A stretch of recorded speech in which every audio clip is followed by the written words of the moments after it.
Picture a man standing on a wooden platform in the Sierra Nevada foothills in 1875. His boots are caked in red clay. His hands grip a cast-iron nozzle the size of a cannon barrel. From that barrel comes not a shell, not a bullet, but water. Pure pressurized water moving at 120 miles per hour. A jet so powerful it could cut a man in half at 50 paces. A stream so focused it could tear the face off a granite cliff from 200 feet away. He aims it at a mountainside and pulls the lever. The mountain doesn't stand a chance. This weapon had no engine, no gears, no moving parts of any kind. It was just a nozzle, gravity, and water. And between 1853 and 1884, it moved more earth than any device in human history before the atomic bomb. It carved canyons deeper than anything the Colorado River managed in a million years. It buried entire towns under gray mud. It raised riverbeds above the rooftops of the cities beside them. And when a farmer outside Marysville, California, woke one morning in 1875 to find his children standing in mud up to their waists, that flood hadn't come from rain. It came from a machine 20 miles upriver pointed at a mountain. This is the story of the hydraulic monitor, the most destructive simple machine ever invented, and how it took a 225-page ruling by a federal judge who'd once been a miner himself to silence it forever. The California gold rush began in 1848 when James Marshall spotted flakes of gold at Sutter's Mill. Within a year, 300,000 people flooded into California from every corner of the planet. They came with pans and picks and shovels, and for the first few years, the easy gold was everywhere. A man could crouch beside a stream, swirl sediment in a tin pan, and pull out enough dust to make himself rich by nightfall. But easy gold doesn't last. By 1851, the surface deposits were thinning. The richest placer grounds had been picked clean. Gold was still there, massive quantities of it, but it was locked inside ancient gravel deposits high on hillsides, buried under dozens of feet of compacted earth and stone. These were remnants of tertiary-era riverbeds, channels that had flowed millions of years before the modern Sierra Nevada existed, and they were absolutely loaded with gold. The problem was access. You couldn't pan a hillside. You couldn't pick apart 60 feet of cemented gravel with a shovel. Not profitably, not fast enough. The gold was there, tantalizingly close, but the earth refused to give it up. Enter Edward Madison in 1853. Madison was a miner working near Nevada City who understood water the way a blacksmith understood iron. He had watched the streams of the Sierra, studied their cutting power, observed how spring floods sliced new channels through soft ground overnight. And he had an idea so simple it bordered on absurd. What if you didn't dig the gold out of the mountain? What if you washed the mountain away instead? His first attempts were crude. Canvas hoses fitted with tapered tin nozzles fed from wooden flumes carrying water downhill from nearby streams. The pressure was modest, the range was limited, but the concept worked. Water concentrated through a narrow opening and driven by gravity hit the gravel banks with surprising force.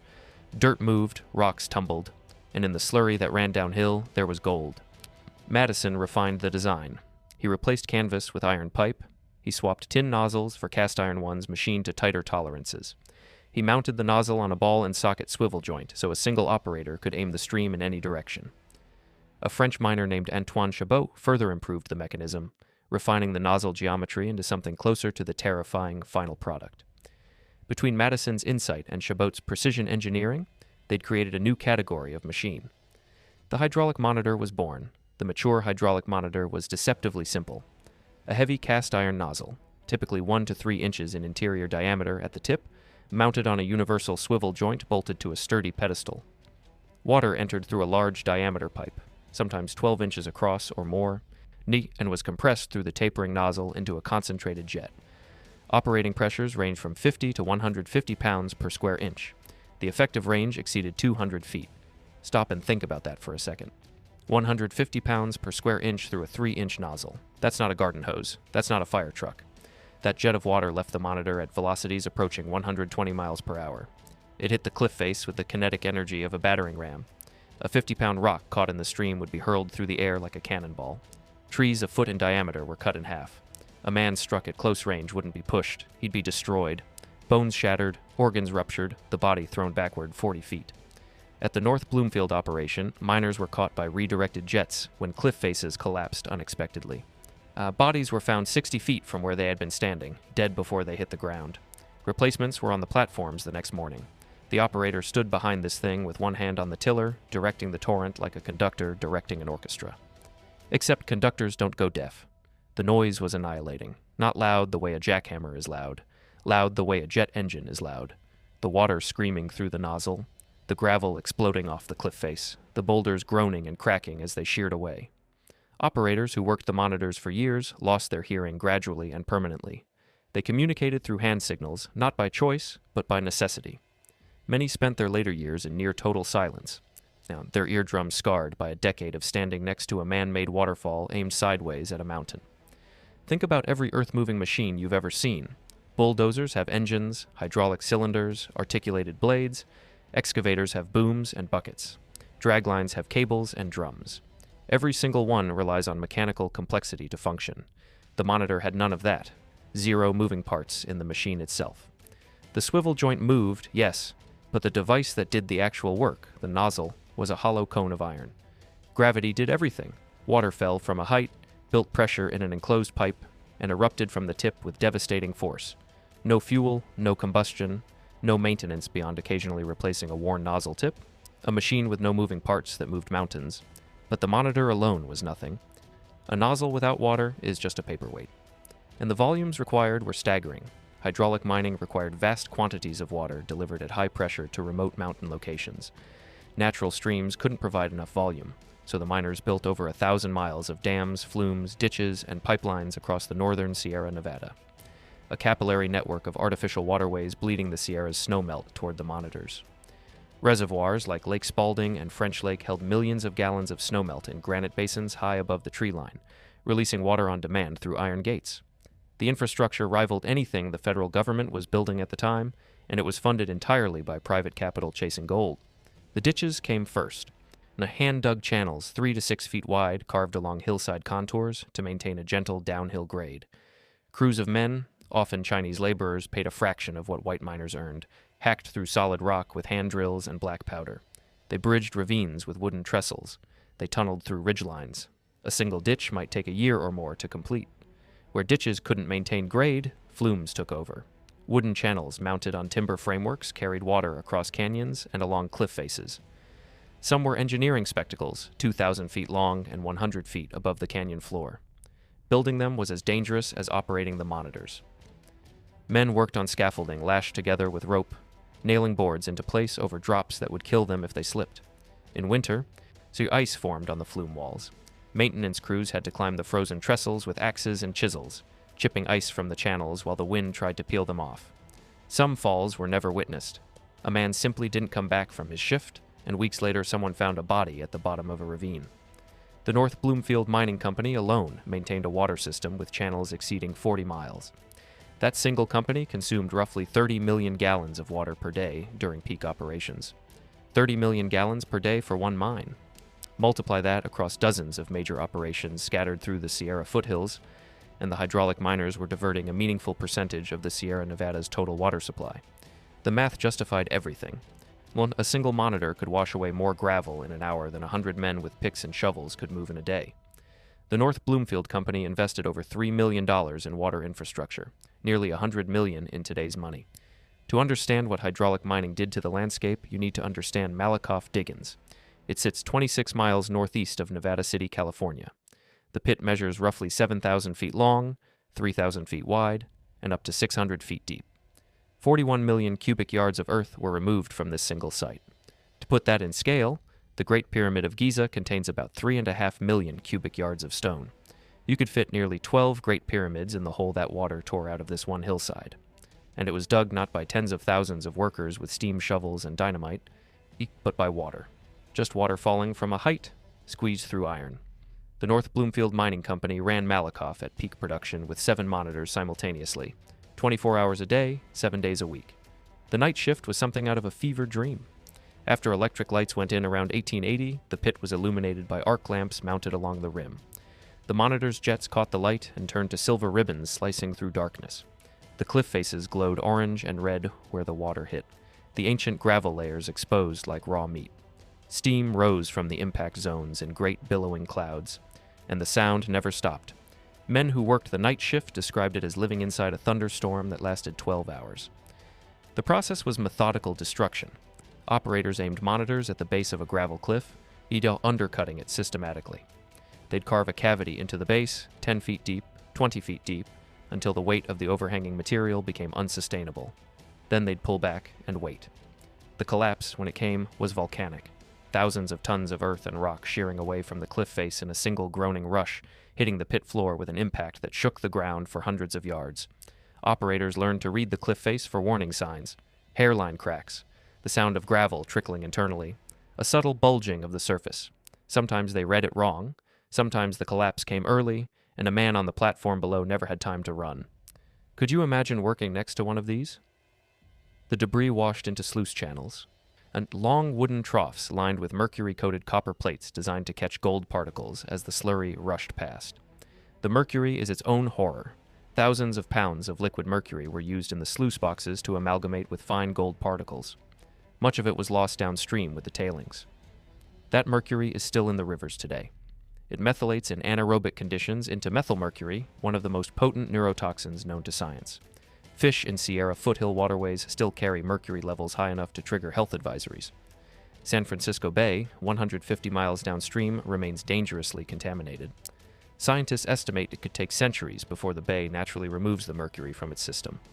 A mining technique abandoned 140 years ago is still poisoning the water supply of one of America's largest cities.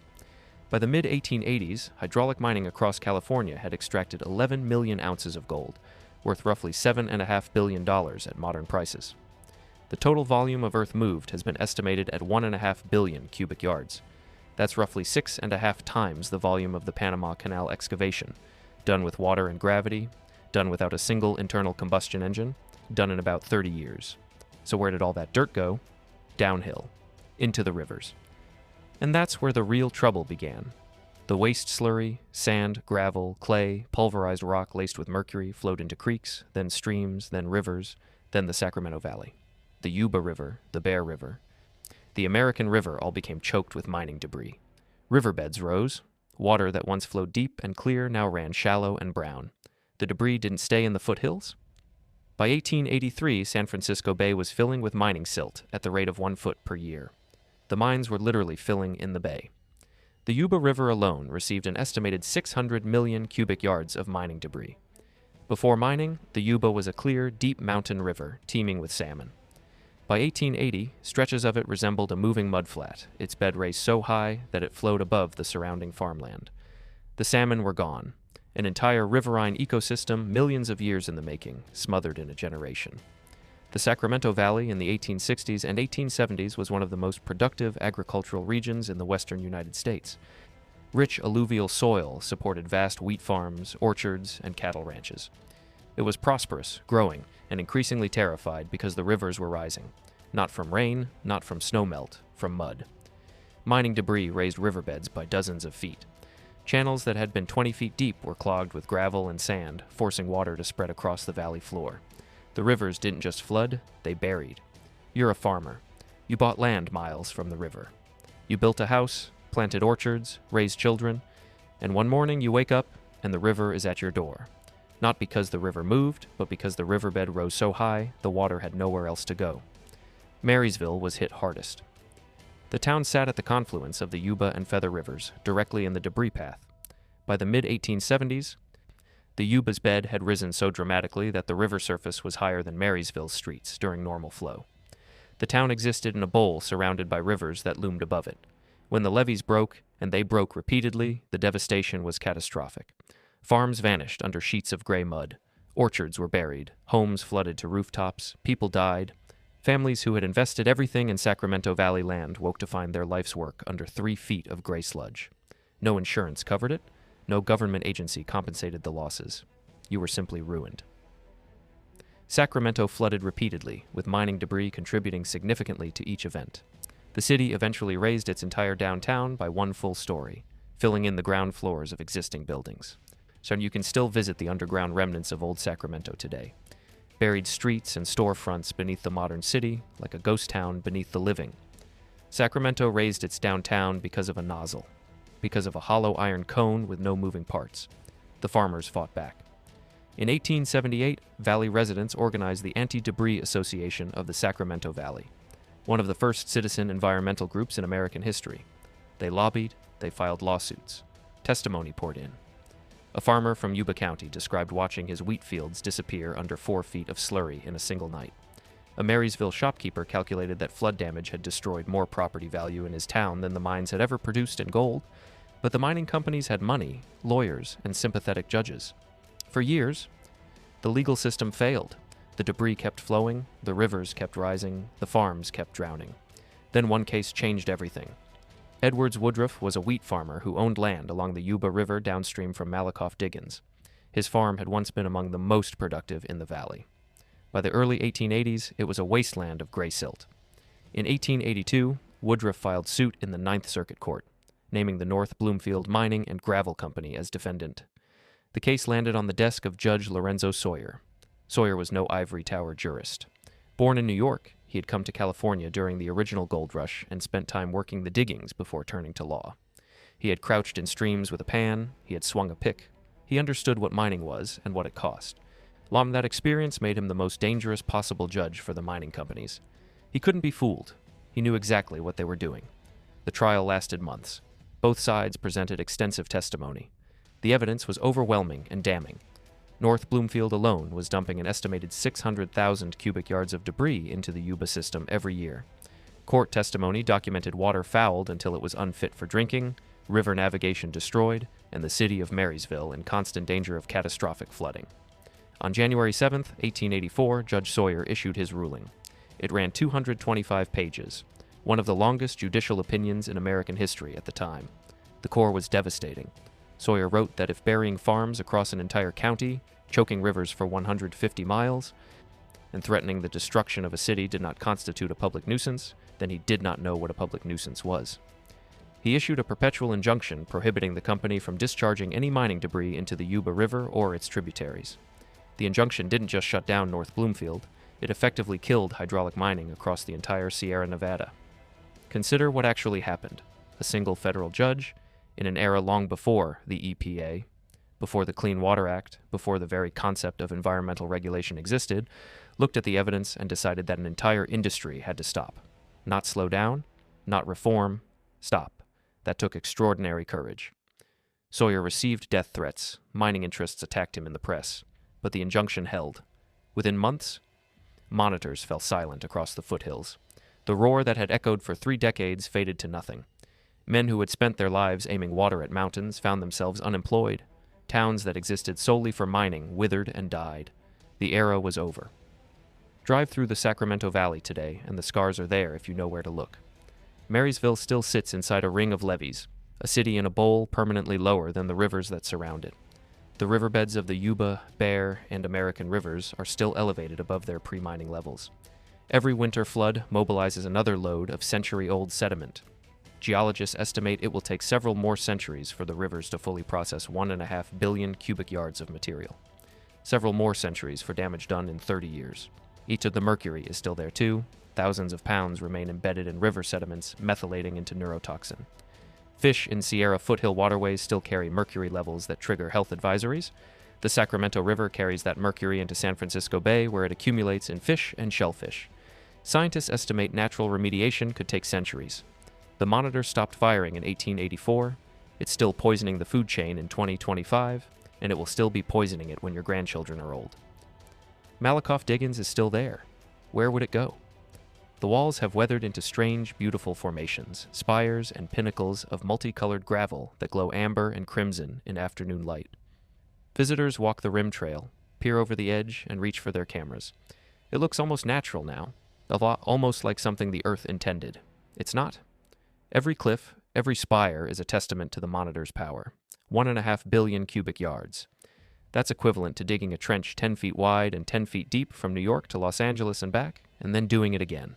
Accomplished by gravity, water, and a cast iron nozzle with no moving parts. The hydraulic monitor was the most destructive, simple machine ever invented. It reshaped the geography of California. It rewrote the hydrology of the Sacramento Valley. It buried towns, destroyed farms, poisoned rivers, and created landscapes that will bear its marks for thousands of years.